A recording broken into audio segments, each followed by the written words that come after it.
मित्रों, मैं हूं अखिलेश सिंह और आप देख रहे हैं खबर के पीछे का सच। विगत 7 अक्टूबर से आप लोग इजराइल और हमास का संघर्ष देख रहे हैं। वैसे तो ये अंतर्राष्ट्रीय मामला है और मैं अमूमन उत्तर प्रदेश पे ही केंद्रित चीज़ें आप तक डाल रहा हूँ, आप तक पहुँचा रहा हूँ, लेकिन इस पूरी घटना में भी मुझे अपने से जुड़ी एक चीज़ समझ में आ रही है कि हम सभी लोगों को ये हमास और इजराइल की लड़ाई से सीखना क्या है। देखिए, 7 अक्टूबर को हमास ने इजराइल पे उस समय हमला किया या घुसपैठ किया या रॉकेट दागे जब उनके यहाँ सीमा पे एक म्यूजिकल कार्यक्रम चल रहा था जिसमें सैकड़ों लोग म्यूजिक का आनंद ले रहे थे और वो शांति प्रयासों में एक कदम था। मतलब शांति प्रयास जो चल रहे हैं हमास और इजराइल के बीच अंतर्राष्ट्रीय दबाव में या अंतर्राष्ट्रीय प्रयासों से, उसका एक कार्यक्रम था वो। और उसमें अचानक हमास ने बहुत बेहतर तैयारी करके, बहुत गुप्त तैयारी करके, बड़ी भयंकर तैयारी करके उन्होंने आक्रमण किया। आक्रमण भी किस तरह किया कि जल थल नभ तीनों तरफ से आतंकवादियों ने अपनी अपनी तरह से पैरासूट के माध्यम से, पैरा ग्लाइडर के माध्यम से, बुलडोजर से जो उनकी दीवार थी लोहे की उसको काटकर सीमा पे जो उन्होंने बैरिकेटिंग कर रखी थी उसको काट के लोग अंदर घुसे और मारते ही रहे। सारे चैनल दिखा रहे हैं कि किस तरह आतंकवादियों ने निरीह प्राणियों को मारा। अब पूरी दुनिया में इसका कुछ समर्थन हो रहा है, कुछ विरोध हो रहा है। जो लोग कह रहे हैं कि भाई अलग अलग तरह से इस घटना का लोग विश्लेषण कर रहे हैं।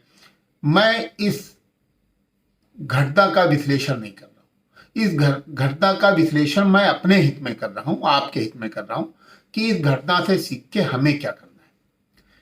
हमें केवल इतना करना है कि हमें संगठित रहना है।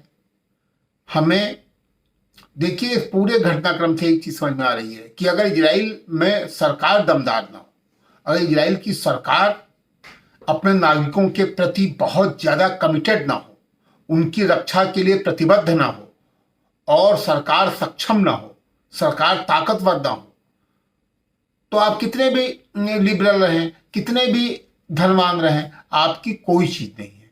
जो हमारे देश में कहा जाता है ना, को निप होए हमें कहानी, चेरी छाण न हो बैरानी, या ऐसी बहुत कहानियां हैं, बहुत किदवंतियां हैं, बहुत मुहावरे हैं कि साहब क्या फर्क पड़ता है, हमको पहले अपना घर देखना है। लेकिन नहीं, ये जितनी मुहावरे हैं, जितनी बातें हैं, ये कसौटी पे सही नहीं है। इतिहास की कसौटी पे और आदमी के जीवन के कसौटी पे सही नहीं है।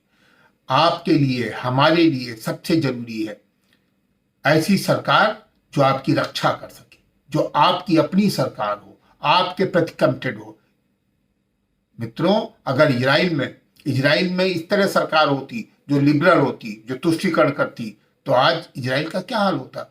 उधर उन्होंने आक्रमण किया नहीं, आतंकवादियों ने इजरायलियों को मारा। घटना वो लोग समझ नहीं पाए, 2-4 घंटे अराजकता रही, 2-4 घंटे संभलने में लगे, लेकिन संभले तो तब से आतंकवादियों को तबाह कर रहे हैं।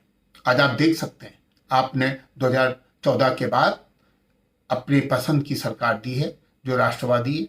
उत्तर प्रदेश में भी 2017 के बाद ऐसी सरकार है जो सबका ध्यान रखती है, भारतीय संस्कृति सभ्यता का भी ध्यान रख रही है, भारत के मूल नागरिकों का भी ध्यान रख रही है, आपकी इज्जत और सुरक्षा को ध्यान रख रही है।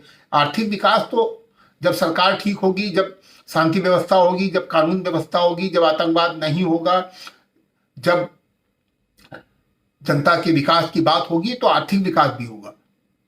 लेकिन अगर कहीं कोई ऐसी सरकार हो जो आर्थिक विकास करे, आपको रोजगार दे दे, आपको सरकारी नौकरी का लालच दे दे, हो सकता है आपको कोई बेरोजगारी भत्ता दे दे, कुछ बिजली माफ कर दे या कुछ ऐसी चीजें कर दे, लेकिन आपकी सुरक्षा खतरे में हो जाए, आपके बच्चे घर से निकले तो लौट के वापस आए, इसमें खतरा हो। अगर ये चीज हो कि आप घर से बाहर जाएं और डरें, तो वो चीज ठीक नहीं है। आपको ये सीखना है, आपको सरकार चुनना आना चाहिए, अपने जनप्रतिनिधि चुनना चाहिए। आपको इसमें अंतर देखना चाहिए कि लोकसभा में, विधानसभा में, सभासदी में, मतलब स्थानीय निकाय के जो सभासद होते हैं, जो प्रतिनिधि होते हैं, इनके दायित्व क्या है, हमें किस आधार पे उनका चयन करना है।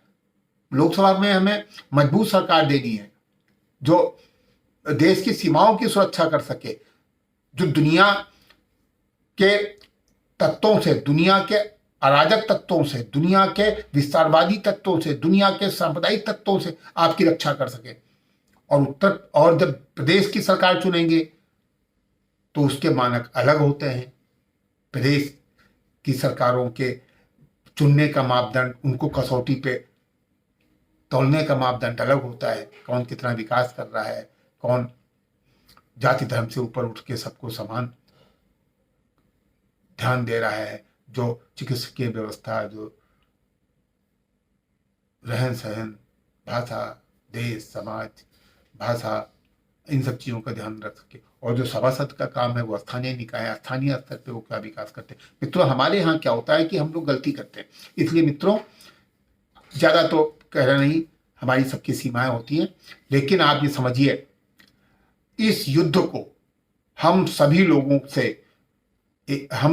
का एक कर्तव्य है, हमारा एक दायित्व है। अपनी सुरक्षा के लिए आपकी जिम्मेदारी है, अपने बच्चों के लिए, अपने परिवार के लिए, अपनी संस्कृति के लिए, अपनी सभ्यता के लिए, अपने कुल के लिए और इस देश के लिए। ये आपकी जिम्मेदारी है कि आप हर घटना से सीखें और इस घटना को बारीकी से सीखें। और इस देश का, इस पूरी घटना का अगर की एक सीख है तो यही सीख है कि दुष्टों का दमन, अपनी सुरक्षा के प्रति जागरूकता, ऐसी सरकार का चयन जो राष्ट्रीय हितों पे, देश की सुरक्षा पे किसी से कंप्रोमाइज ना करे, दृढ़ निश्चयी हो और अपने उद्देश्य को, देश के खतरों को समझे और उनको समय पे खत्म करने के लिए, देश की सुरक्षा के लिए आवश्यक कदम उठा सके बिना किसी दबाव में। अगर ये नहीं होगा तो हमारी आज़ादी कितने दिन सुरक्षित रहेगी, ये इस पे प्रश्न चिन्ह होगा। इसलिए मित्रों, मैं फिर कहता हूं कि ये जो संघर्ष चल रहा है, इसको बहुत ध्यान से, बहुत बारीकी से, इसका पूरा इतिहास, इसका पूरा भूगोल, इसके संघर्ष के कारण, संघर्ष में कौन मानवता के खिलाफ है, कौन मानवता के पक्ष में, इसको बेहतर ढंग से अध्ययन करिए, उस पर निर्णय लीजिए। संगठित रहिए, सकुशल रहिए, स्वस्थ रहिए, देश के लिए सोचिए, समाज के लिए सोचिए, गांव के लिए सोचिए। परिवार की इकाई सबसे लास्ट में रखिए, सोचिए, लेकिन देश सुरक्षित रहेगा तब आपका परिवार सुरक्षित रहेगा और तब आप सुरक्षित रहेंगे। ये अपने दिमाग से निकाल दीजिए। पहले परिवार और बाद में देश, ये गलत थ्योरी है। पहले देश फिर परिवार। देश सुरक्षित रहेगा तभी आप सुरक्षित रहेंगे। आप इन घटनाओं से देख सकते हैं, देश कुछ घंटों के लिए असुरक्षित हुआ, देश की सीमाएं कुछ घंटों के लिए असुरक्षित हुई तो बड़े बड़े लोगों की किडनैपिंग हो गई और बड़े बड़े लोग मार दिए गए। इस देश के लिए बहुत आवश्यक है, पूरी मानवता का, पूरी दुनिया का इतिहास इससे पटा पड़ा है कि देश की सीमाएं टूटी, सरकार कमजोर हुई, सरकार चलाने वाले कमजोर हुए, सरकार चलाने वाले हारे या असफल हुए तो दूसरों ने केवल मतलब राजा को नहीं लूटा, प्रजा को भी लूटा। प्रजा के साथ भी वही सब कुछ हुआ। प्रजा को बहुत दुर्दिन देखने पड़े। इसलिए वो दिन ना आए, इस घटना से सीखिए और सावधान रहिए।